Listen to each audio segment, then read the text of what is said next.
fresh contingents moved forward, stepping over their dead comrades with determination born of tribal pride and hatred.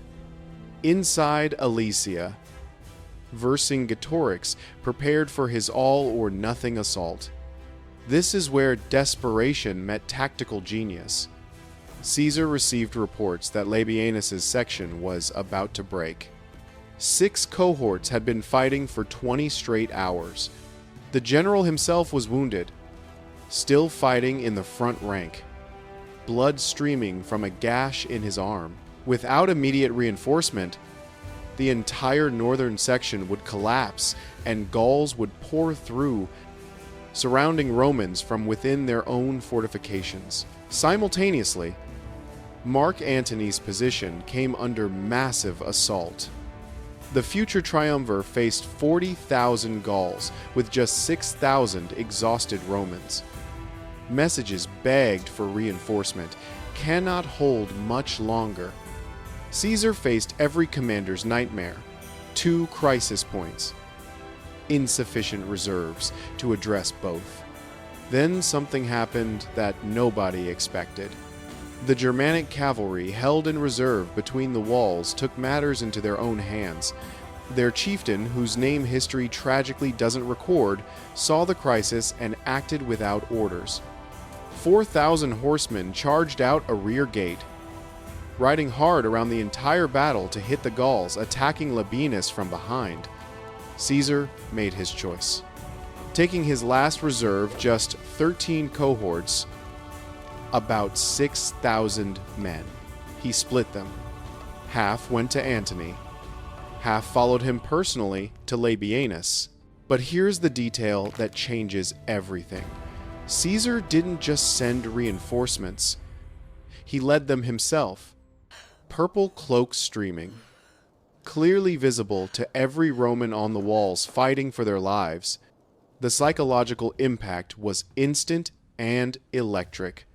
Exhausted legionaries who could barely lift their shields suddenly found new strength. "Caesar comes!" The cry spread along the walls faster than any messenger could run. Men who'd been fighting for a day and night without sleep prepared for one more desperate effort. What happened in the next 60 seconds decided the fate of Western civilization and whether your ancestors would speak Latin or Celtic. 3 forces converged on the northwest section simultaneously. Labienus's exhausted men held the wall with the last of their strength. Caesar's reinforcements hit from inside the fortifications. The Germanic cavalry smashed into the Gallic rear with savage efficiency. Caught between 3 forces, pressed against their own obstacles and unable to maneuver, the Gauls had nowhere to go except down. The slaughter was absolute and industrial, unable to retreat through the press of their own warriors, unable to advance through Roman steel, unable to flee sideways where lily pits and stimuli waited. The Gauls died where they stood. The Germanic cavalry, in their element now, cut down fleeing warriors with savage efficiency. These weren't Roman citizens bound by civilization's rules. They were paid to kill, and they earned every coin of their gold that day. Inside Alesia, Vercingetorix watched his cousin's 60,000-strong force disintegrate into screaming chaos. He'd launched his own assault, sending every available warrior against the inner walls in coordination. For a brief, terrifying moment, it seemed like the interior might break even as the exterior held. Gallic warriors actually breached the inner wall in 3 places, pouring through gaps torn in Roman lines. This is when Caesar personally led a charge that military historians still study 2,000 years later. Leaving subordinates to handle the outer battle, he raced to the inner wall. The sight of their commander, purple cloak unmistakable, personally leading reinforcements into the breach turned the tide. Romans who'd been falling back suddenly stood firm. But the Gauls had one advantage: Caesar couldn't counter. desperation multiplied by pride. They knew this was their last chance to save Gallic independence. Warriors threw themselves on Roman spears to create gaps for comrades behind them. Noble cavalry dismounted, preferring to die on foot rather than flee on horseback. The fighting reached a crescendo of violence that survivors could barely describe coherently in later accounts.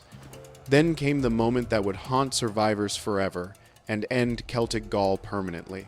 The relief army's main force, seeing the northwest attack fail catastrophically, seeing thousands of their best warriors trapped and dying, simply broke. Not a gradual retreat, not a fighting withdrawal.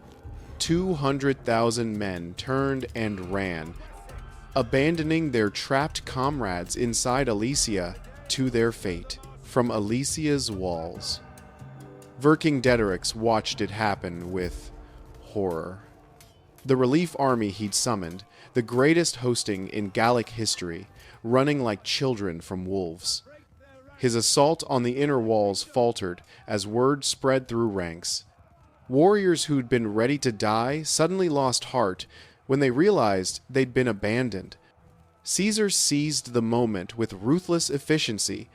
Fresh Germanic cavalry pursued the fleeing Gauls for miles, cutting down stragglers without mercy.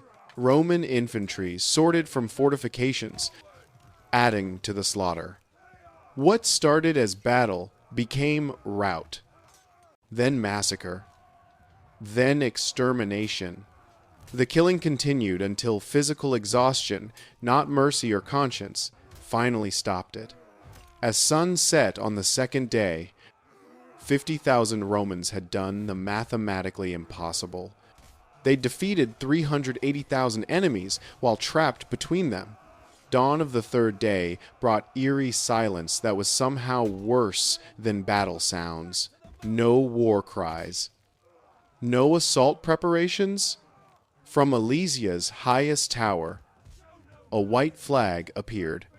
After witnessing the relief army's abandonment, after losing perhaps 40,000 warriors in 2 days of savage fighting, Vercingetorix called his final council. The Gallic chieftains faced a bitter choice: continue fighting and face starvation that would turn them into cannibals, or surrender and hope for Roman mercy they had no reason to expect. Some advocated fighting to the death, better to die free than live as slaves. Others, more pragmatic, pointed out their families were also trapped in Alesia. The debate raged through the night until Vercingetorix himself ended it with characteristic nobility. "I united Gaul to fight for freedom," he reportedly said. "I won't let it die for my pride." He would surrender personally, taking full responsibility, hoping Caesar might spare the others. It was the decision of a true leader, sacrificing himself for his people, though it wouldn't save them. The surrender ceremony became legendary. Vercingetorix donned his finest armor, his best weapons, mounted his most decorated warhorse. He rode out from Alesia's gates alone, approaching Caesar's command position. In full view of both armies, he circled Caesar's chair once, a final moment of Gallic pride and defiance, then dismounted and laid his arms at the Romans' feet. Caesar, ever the political showman, remained seated throughout. The symbolism was deliberate and crushing, the greatest Gallic warrior submitting to a seated Roman. In that moment, independent Gaul died forever. Vercingetorix would spend 6 years in Roman custody before being ritually strangled during Caesar's triumph. 40,000 Gallic prisoners were distributed among Caesar's legions as slaves, payment for years of hard campaigning. The statistics tell their own brutal story: 40,000 Gauls dead, 50,000 more enslaved Roman casualties, 12,000 wounded, 5,000 dead, Caesar had built his own tomb and turned it into Gaul's grave instead. He'd proven that genius matters more than numbers, that engineering can multiply force, that sometimes the craziest plan is the only sane one. Subscribe to Great History for more battles where tactical brilliance met impossible odds, and one man's desperate gamble changed the course of Western civilization through walls, blood, and iron will.